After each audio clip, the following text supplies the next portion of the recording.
Welcome back. Let's take you back to Nyeri County, specifically at the Kagumo High School, where the PS, Dr. Dina Mwinzi, is handing over textbooks to the Form 1 students there. Let's look at some of those pictures now. Of course, you remember that the government's pledge was that in this year they would provide 6 textbooks, Maths, English, Maths, English, Kiswahili, Physics, Biology, and Chemistry. And so those are some of the books that these young boys were lifting up a minute or so ago. Let's see if what is happening there. Let's listen in briefly. Coming in from the high school, so that one get from the school.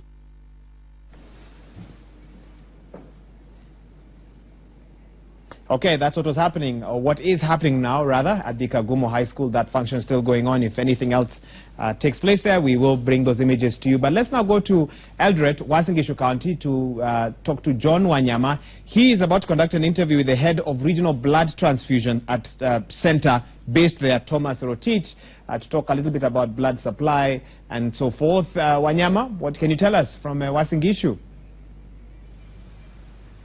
Thank you very much, Wahiga Maura, and as you've said, I'm in the donation room here, blood donation room in Uasin Gishu. This is the region center here, and clearly, Maura, something that has really caught our eye is that you remember Salga Sajangwan accidents, mostly they happen along this road, and Moi Teaching and Referral Hospital just being close to us here. You understand that most patients need blood, especially from this region, and we would like to talk to the regional manager to tell us maybe are they able really to sustain these patients with this blood, and then maybe what is the culture of Kenyans for coming here to donate blood, because we have learned that most Kenyans, especially mature people, they really don't come to this center to donate blood, but rather they have left this important cost to those students, especially in high school and university students. Let me just talk to him, Mr. If you can come close to me here. Tell us, do you have enough blood? We have blood, but not enough. We have adequate supply. Yes. Why is it that you don't have enough blood? Do you maybe people are not willing to come and donate?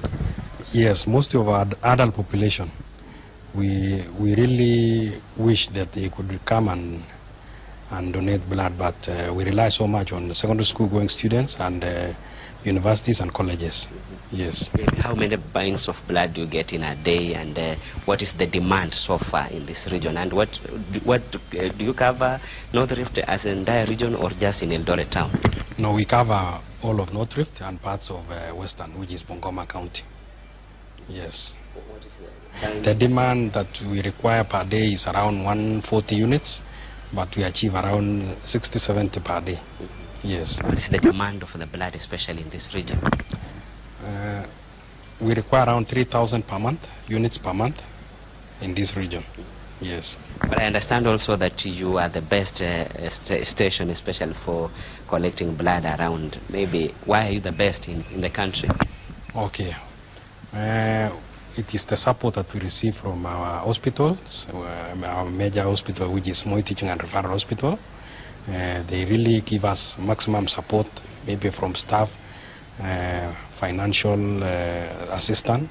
That's why we are really able to collect a good number of units. Yes. Thank you very much, Maura. And Maura, the point here still remains the same, that Kenyans, especially mature people or adults, they are not really ready to come here and donate blood.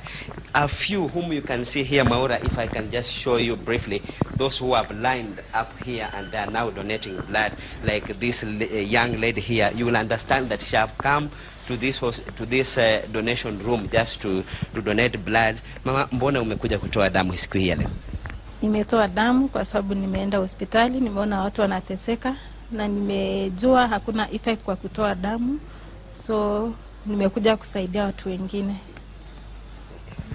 Maura, that's just one in 100 or in 1,000,000 you can get from this region, if we may say, that she visited the hospital today morning and just she saw how people or how patients were suffering from Moi Teaching and Referral Hospital, and from there she decided to come or to walk into this room and donate blood. The call is here, Maura, that Kenyans should come out in large numbers so that they can come donate their blood to save life. And the health officers are saying once you donate blood, you will remain healthy and you will be okay. And Maura, that's much we can give you from this region. We are still following up on many more issues, and earlier on, maybe from here, we'll be moving also to Eldoret Cereal Board, where we have been informed that maybe it was on fire early in the morning today. We'll be also moving there to see whether they have managed to put off that fire. Maura.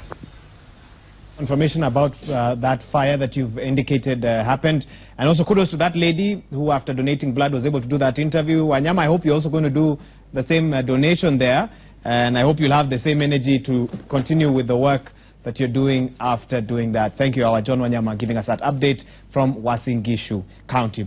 Well, let's talk a little bit of matters politics. One of yesterday's big stories, NASA affiliate Wiper, they put off a planned People's Assembly Forum that had been scheduled to take place in Machakos on Sunday.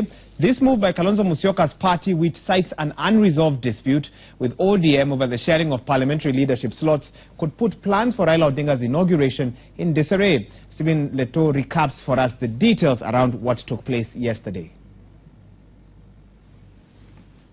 Following last week's Regional People's Assembly Forum in Kakamega, the Wiper Party was slated to host the second forum in Machakos on Sunday.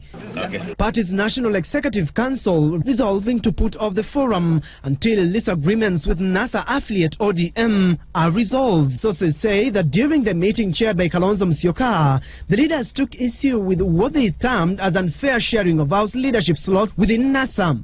Prospective governor will meet so that we can arrange how the People's Assembly of Lower Eastern will happen, and we have tentatively said to happen on the 19th in Machakos. Wiper's move likely to slow down the push to swear in Raila Odinga and Musyoka at the end of the month. The Machakos Forum was part of a series of events in NASA's action plan that will culminate to the oath ceremony at Uhuru Park, Nairobi. We have agreed that the three governors, that is myself, Gilu, and Wavinya, will meet. Prospective governor will meet so that we can arrange how the People's Assembly of Lower Eastern will happen. Sources say the move was informed by the several issues of concern raised by Wiper members, including the sharing of Parliamentary Service Commission positions where Wiper missed a slot. Those present also asked Musyoka to demand the replacement of Chief Whip Suna East MP Junet Mohammed of ODM with Kathiani legislator Robert Mbui. The seat, they say, had been reserved for Mbui. There has been some disquiet regarding the sharing of House committees, and we have asked our party leader at the summit to talk about this matter, because it's not a light matter. There had been agreement between the principals about how those seats were going to be shared, so that there is equity in the coalition. The party has, however, reiterated its position on dialogue, resolving to have Kalonzo Musyoka take the front line in pushing for talks with government. Stephen Leto, Citizen TV, Nairobi. Indeed, that is what happened yesterday on the political front. Now, today, we know that NASA co-principal Moses Wetangula is expected to grace an all-Africa conference of churches hosted by Ford Kenya Women in Westlands. Now, during that forum, we expect that he'll talk a little bit about the Wiper discussion from yesterday that you've just looked at in terms of that story, and possibly to also look at the EU Observer report and so much more. So we'll be giving you those details when we get them. We also know that members of parliament from the Ma community are currently addressing a press conference or at least was slated to do so on the nomination of Kiriako Tobiko as CS. That is something we're also monitoring. As soon as we have that, we shall bring it to you. But that will probably take place in the next hour with my colleague Salim Swaleh, because my time is up. Time for a quick break now. Do not go anywhere. The Kiswahili edition of Citizen Extra coming up in just a bit, and some of the things I've talked about will carry on into the next hour and into our lunchtime news. My name is Wahiga Mwaura. It's been a pleasure bringing you the broadcast. Kwaheri.